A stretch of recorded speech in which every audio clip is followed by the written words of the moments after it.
Hi guys, Ren here and welcome to the workshop. Today I'm going to talk about power meters. Now, why are these devices getting increasingly popular and why are they so important? I would say it's one of the most important things on my bikes, certainly. And the reason for that is that without the power meter you can't really train effectively in cycling. At least you're definitely not getting the maximum training benefits that you can. Power is an extremely important metric. If anyone says otherwise, well, then he doesn't know much about cycling or cycling training or performance. And yeah, it's really crucial. What's even more crucial about it that it doesn't satisfy the need if it's not repeatable, accurate, and usable generally, because if you don't have power all the time and every time you get on the bike and it's not comparable to your previous data, then it doesn't really make sense. So until the last couple of years, crank and spider based options were perhaps the golden standard. My top pick personally is the Quarq D0. There are many permutations of this power meter, and in that lies also the problem. Okay, now the spindle standard has been reduced to a single one and fits almost all bottom brackets, but still, getting a crank-based power meter on your bike can be a hassle, and the more bikes you have, well, the hassle is just being multiplied. So how do you get rid of that? Well, pedal power meters, of course, are a very popular option exactly for this reason. Until recently there was a catch, however, and that catch was that, I know, in the market 2-3 years ago the power meter pedals weren't that good. They were almost never as good as dedicated crank-based options. But now, luckily, there are some very good alternatives. And in my opinion, the best one is the one I'm holding right here. So these are the Favero Assuma. Where is that? Yeah, these are the duos. So you get independent left and right power measurement. There's also the Uno version.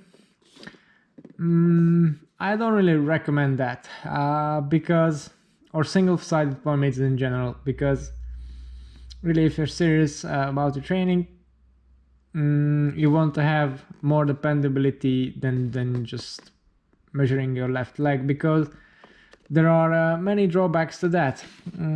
I'll give you my particular example. When I ride in zone 1, my power split between the legs varies widely, so it's sometimes 54, 46, 55, 45, and that's a huge gap, but it's at low intensity. And if I ride a time trial at basically 10 out of 10 effort, then the split is almost always guaranteed to be 50-50. So it changes a huge amount. As you can see, those 5%, if you double that, it's 10%. So even if everything else is exactly the same, your intensity of your ride, or the actual moment that you're measuring in, can give you 10% up and down, depending on which leg is dominant. So solely based on that fact, I would go for a dual-sided option anytime, because the price gap is not so huge. And also, if you have a smart trainer, which, if you are talking about this and you're still listening, you probably do have, then again, that measures your total power and the numbers are just not going to match up. So anyway, back to the pedal options. As I said, Faveros for now are my pedal of choice. Talking about other options, there are the PowerTap P2s, which have good measurement, good reliability, but they just look plain hideous and they're heavy. and they also use a weird battery to be used in a power meter. Then there's the Garmin Vector 3, which is the sleekest of them all, and if I remember correctly also the lightest, but it has spotty reliability as many Garmin products, let's be frank here. So yeah, Assioma it is. This is an actual pair that just arrived in stock. I have finally been able to add this product line into... actually I took the wrong box, sorry about that.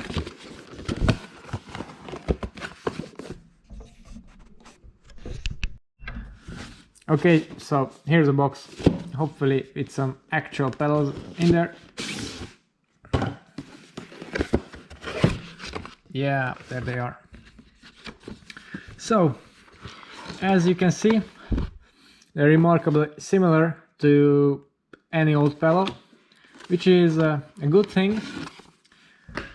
The only part that really sets them apart are the pods. Now, the strain gauges and electronics are located in here, and yeah, they do stand out a little bit. They also add a tiny bit to the Q factor. So if like me, for example, you try to minimize your Q factor, that's not going to be ideal. However, stack height pretty much unchanged. I think 1.5 millimeters plus compared to the standard pedal.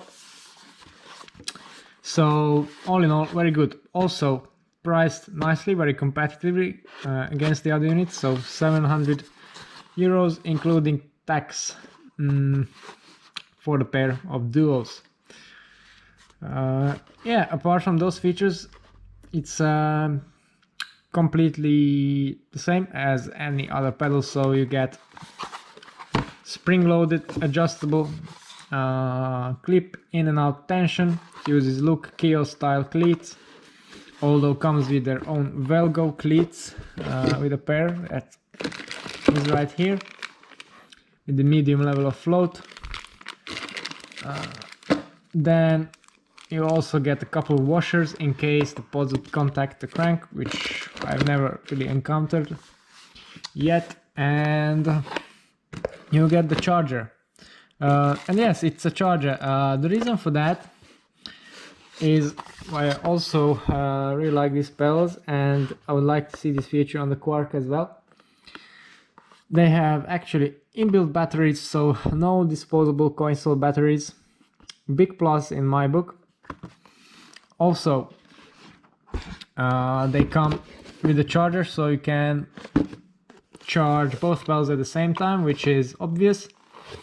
The software is very straightforward. You get a mobile app where you can do everything, update, calibrate, set the crank arm length, etc. All you really need. Super simple, very reliable app there. One weird thing about these is that after you install them, you do have to create a profile in the app and activate them, and then deactivate them if you want to transport them so you don't discharge the batteries. So that's a little bit cumbersome maybe for some people. Definitely the activation part, you just can't go out to the garage and pull them on and go riding because they won't work. So also if you forgot to unlock them before the ride when you arrive at your training camp and take the bike out of the buy box, then again you need to reactivate them again. And so that's one little niggle. Yeah, then there's the pod. For some it may be disturbing. For me, one thing that's a little bit weird is the lights. Of course you need some kind of signalizing, but the LEDs and the light up on this when they're turned on, they're a bit too much. They're a bit disco really. But yeah, again, these are very small niggles that you might encounter, that what I have encountered. So yeah, not much bad to say about these. The reliability and the quality of the data is spot on. It's perfect. It's what other power meters are measured against and judged by. So you can't really think of that or anything bad about that. All in all, just great functioning units, well priced, well designed. Although through this, they've been out in the market for I think 2 years now, so maybe there will be an upgrade soon that it will get rid of the pods, which would be welcome. In my book, would make them even more popular. They're very popular right now. One extra thing that you can't really do with others is well, swapping the pedal body. This is a normal Xpedo pedal body, and any Xpedo pedal body will fit onto this axle. All the electronics are housed inside, remember. So that means you can turn this into an off-road pedal if you want. Some have tried it and it works just fine. Of course, it voids the warranty, etc. For now, there is no official option for that. But yeah, if you want pedal power on your gravel bike or mountain bike even, then you're good to go with a set of these. I forgot to mention one more competitor before, which I'm sure some of you would have pointed out, is the SRM Exact. Now the reason it didn't even come to my mind is that I don't really think it's a competitor. Firstly, its installation is hugely impractical. You can install 2 cranksets in that time, and the price is well, it's just nonsense really. It's 3 times the price of these, even more maybe, so that's just stupid. And you only get a charger for 1 pedal, so you can't charge them at the same time. And most importantly, the data is shit. So I had one for testing. After one ride I took it off because the difference between the Quarq and the SRM was 40 watts at 200 watts. So that's just hopeless. So yeah, if crank-based power is not an option for you and you want something more simple that you can swap between bikes, or that's just being a pedal, then here it is. The solution for you is Favero Asiomas. As I said, I finally managed to get this in the shop, and I have a couple of pairs in stock. So yeah, shop away at the link if you'd like to get some pedal power or anything else for that matter. Okay, that's all for today about the Faveros. If you want to know more about other stuff that I work on and use myself, and if you're tired of looking at me trying to fit that in the box, then stay tuned for the channel for future videos. Yeah, see you next time, and thanks for watching.